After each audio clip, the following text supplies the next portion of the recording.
Alright, so we're talking about study tips for the ACE Personal Trainer exam. We're in Chapter 7. This is Part 2. If you have not seen Part 1, I will link it up above here so you can go back and watch that. Part 1 was postural deviations. This video is going to be focused on the movement screens. So let's get right to it.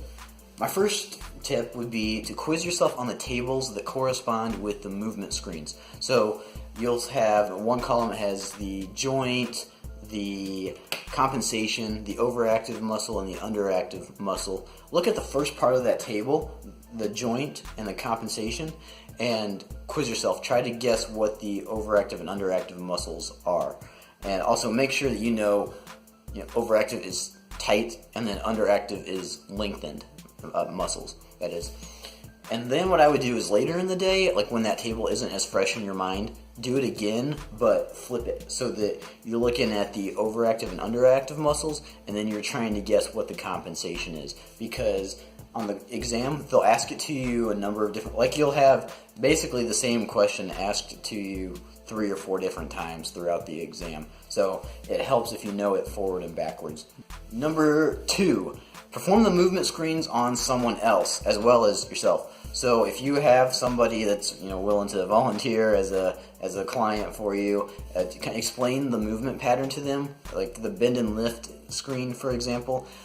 Have them perform that. Watch them do it and try to identify any imbalances or postural deviations that they have. That will really help you. And also do it with your own body. Do it with yourself. So that you can kind of get a feel for what it's like. Those two things I think will really help you kind of grasp the concept, especially if you're visual or kind of like a hands-on person. I think those will really help you. Know which plane of motion that these go in.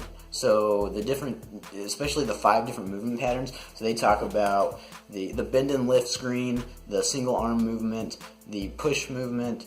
There's a pull movement and a rotational movement. So you've got the frontal, the transverse, and the sagittal plane. Make sure you know those 5 categories and which plane of motion they fit into. My next tip is to memorize the concepts, not the movement screens themselves. If you understand how the body works and you understand the principles that are in Chapter 7, especially the ones in Part 1 that we covered with the postural deviations, if you understand how all of that works together, then the movement screens are going to make a lot more sense. But if you're just trying to memorize what the movement screens are and what the deviations are that are associated with that, I think it's going to be a lot more challenging for you to pass the exam. And having a true working knowledge of this is going to be super important once you pass the exam and are actually working with clients. I know it's hard to think that far down the road because right now you're just trying to pass the exam, but that will be a huge help to you if you can truly grasp and understand these concepts, not just memorize them.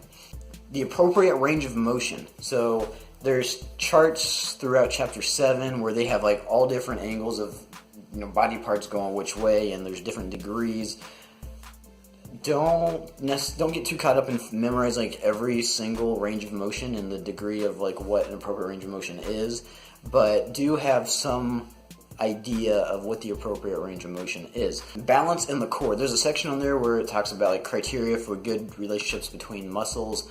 So I think like the McGill's torso test, and then there's some other tests in there where they like test the right side and the left side, and then you have to figure out like what the difference is and is that an acceptable range for like a healthy person. So don't get too wrapped up in that. Like know how to problem solve and how to figure it out on paper, but don't get too caught up in the numbers on that one. It's good to know, but don't spend like a whole week stressing over it and waste valuable study time on other things that are going to be more prevalent on the exam. Alright, now I know I didn't go into the specific individual movement screens, so if you have questions on those, please let me know in the comments down below and I will get back with you, and if I get enough interest, I might even make a separate video on that. So, also, if you got value out of this and you found this helpful, please leave me a thumbs up by hitting that like button. It really helps me grow my channel. It helps me get the information out to more people who are trying to study for this exam.